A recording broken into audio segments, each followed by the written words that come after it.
সেই মাটিখিনি আছিল পিজিআৰ ভিজিআৰ মাটি। গতিকে সেই মাটিখিনি কাকো আবণ্টন দিয়া হোৱা নাই, সেইখিনি সংৰক্ষিত ভূমি। সেই সংৰক্ষিত ভূমিত এছাম লোকে বেদখল তেওঁলোকে কৰিছে আৰু সেই বেদখল চৰকাৰে ন্যায়সংগতভাৱে উচ্ছেদ কৰিছে। আৰু উচ্ছেদ কৰিবলৈ যাওঁতে আমি তাত কেতিয়াবা থলুৱা মানুহ, খিলঞ্জীয়া মানুহো বেদখলকাৰীসকলৰ মাজত আছিল, তেওঁলোকো উচ্ছেদিত হৈছে। গতিকে 200 কিমানটা পৰিয়াল তাত উচ্ছেদিত হৈছে। তাৰ ভিতৰত 19টা পৰিয়াল খিলঞ্জীয়া পৰিয়ালো উচ্ছেদিত হৈছে। তাৰ অসম চৰকাৰৰ এটা ভূমি নীতি আছে, মিছন বসুন্ধৰা আছে, য'ত খিলঞ্জীয়া যিসকল ভূমিহীন লোক তেওঁলোকক ভূমি আবণ্টন দিয়াৰ নীতি আছে। তেওঁলোকে ভেটি মাটিৰ কাৰণে প্ৰায় 1 বিঘা, খেতি মাটিৰ কাৰণে 8 বিঘা। মই ভাবোঁ তেওঁলোকে মিছন বসুন্ধৰাত আবেদন কৰিলে চৰকাৰে তেওঁলোকক সেই ভূমি তেওঁলোকক কোনো স্থানত ভূমি আবণ্টন দিব। নহয়, চক ক'ৰবাত খিলঞ্জীয়া এজন উচ্ছেদিত হৈছে, অখিলঞ্জীয়া 20জন তাৰ লগত উচ্ছেদিত হৈছে। এতিয়া এজনৰ নাম লৈ পেলাই 19জনক সুৰক্ষা দিয়া নীতিটো কেতিয়াও গ্ৰহণযোগ্য হ'ব নোৱাৰে। মুঠ কথাটো হ'ল যে সেই মাটিখিনি সংৰক্ষিত মাটি। সেই সংৰক্ষিত মাটিত বেদখলকাৰী আছিলে, বেদখলকাৰীৰ ভিতৰত বিভিন্ন জনগোষ্ঠীৰ মানুহ আছিলে আৰু গতিকে বেদখল উচ্ছেদ হৈছে। খিলঞ্জীয়া কোনো লোক তেওঁলোকে যদি ভূমিহীন হয়, তেওঁলোকে নীতি নিয়মৰ ভিতৰত মিছন বসুন্ধৰাত তেওঁলোকে আবেদন কৰিলে চৰকাৰে তেওঁলোকক মাটি দিয়াৰ ব্যৱস্থা কৰিব।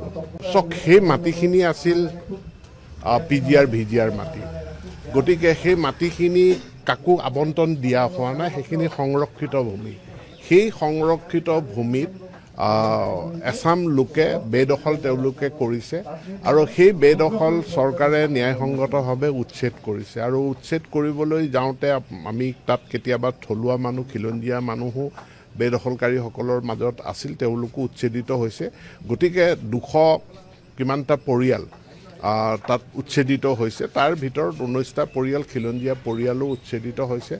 তাৰ অসম চৰকাৰৰ এটা ভূমি নীতি আছে, মিছন বসুন্ধৰা আছে, য'ত খিলঞ্জীয়া যিসকল ভূমিহীন লোক তেওঁলোকক ভূমি আবণ্টন দিয়াৰ নীতি আছে। তেওঁলোকে ভেটি মাটিৰ কাৰণে প্ৰায় 1 বিঘা, খেতি মাটিৰ কাৰণে 8 বিঘা। মই ভাবোঁ তেওঁলোকে মিছন বসুন্ধৰাত আবেদন কৰিলে চৰকাৰে তেওঁলোকক সেই ভূমি তেওঁলোকক কোনো স্থানত ভূমি আবণ্টন দিব। নহয়, চক ক'ৰবাত খিলঞ্জীয়া এজন উচ্ছেদিত হৈছে, অখিলঞ্জীয়া 20জন তাৰ লগত উচ্ছেদিত হৈছে। এতিয়া এজনৰ নাম লৈ পেলাই 19জনক সুৰক্ষা দিয়া নীতিটো কেতিয়াও গ্ৰহণযোগ্য হ'ব নোৱাৰে। মুঠ কথাটো হ'ল যে সেই মাটিখিনি সংৰক্ষিত মাটি। সেই সংৰক্ষিত মাটিত বেদখলকাৰী আছিলে, বেদখলকাৰীৰ ভিতৰত বিভিন্ন জনগোষ্ঠীৰ মানুহ আছিলে আৰু গতিকে বেদখল উচ্ছেদ হৈছে। খিলঞ্জীয়া কোনো লোক তেওঁলোকে যদি ভূমিহীন হয়, তেওঁলোকে নীতি নিয়মৰ ভিতৰত মিছন বসুন্ধৰাত তেওঁলোকে আবেদন কৰিলে চৰকাৰে তেওঁলোকক মাটি দিয়াৰ ব্যৱস্থা কৰিব।